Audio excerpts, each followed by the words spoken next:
में इस समय बीजेपी की जन आशीर्वाद यात्रा निकाली जा रही है और इसकी जिम्मेदारी केंद्रीय मंत्री नरेंद्र सिंह तोमर के हाथों है। और अभी हाल में ही सीएम शिवराज सिंह चौहान भी पहुंचने वाले हैं। नरेंद्र सिंह जी हमारे साथ मौजूद हैं। सर, किस तरह का रिस्पांस मिल रहा है जनता का? जन आशीर्वाद यात्रा भारतीय जनता पार्टी का चुनाव की दृष्टि से बहुत महत्वाकांक्षी कार्यक्रम है। पूरे प्रदेश में 5 जन आशीर्वाद यात्राएं आयोजित की जा रही हैं। सभी यात्राओं को अभूतपूर्व समर्थन मिल रहा है।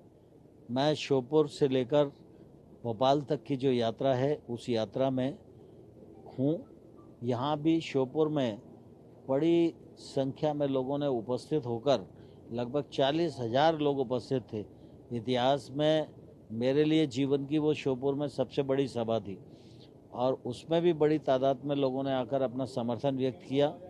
और दूसरे दिन जो यात्रा श्योपुर और विजयपुर के जंगल के ग्रामीण क्षेत्रों से भी निकली, वहाँ भी बहुत समर्थन था। और आज सबलगढ़ से हम लोग मुरैना पहुँच रहे हैं, कल मुरैना से भिंड पहुँचेंगे। इसमें भी अभूतपूर्व जन समर्थन मिलेगा। ग्वालियर चंबल अंचल की 34 सीटें काफी अहम हैं। साल 2018 में जिस तरीके से बीजेपी का जो ग्राफ था वो कम हुआ, अब की बार कितनी उम्मीद है 34 सीटों में से? ग्राफ वगैरह कुछ कम नहीं हुआ था, थोड़ी सी चूक हो गई थी।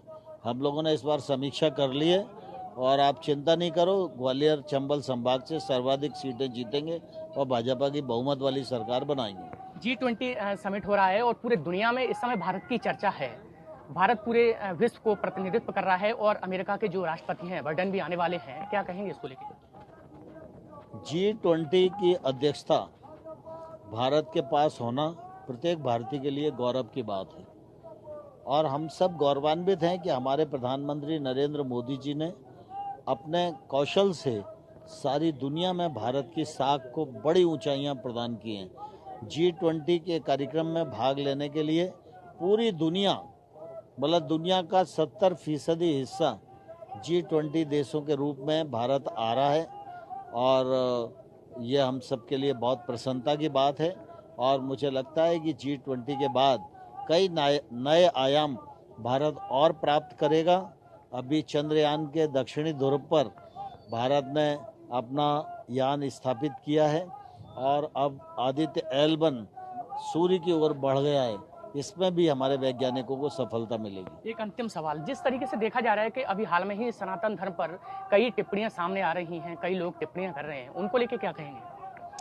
सनातन धर्म अनंत है, इसको समाप्त करने का स्वप्न देखने का भी अधिकार किसी को नहीं है और इसको समाप्त करने की कल्पना करना, उसे मूर्त रूप देना, ऐसा कोई व्यक्ति धरती पर अभी पैदा नहीं हुआ है। बिल्कुल, तो ये थे हमारे साथ केंद्रीय मंत्री नरेंद्र सिंह तोमर। उन्होंने साफ तौर पर कहा है कि जिस तरीके से सनातन धर्म पर जो टिप्पणियां हो रही हैं उनको समाप्त करना किसी के बस की नहीं है और न ही कोई सनातन धर्म को मिटा सकता है।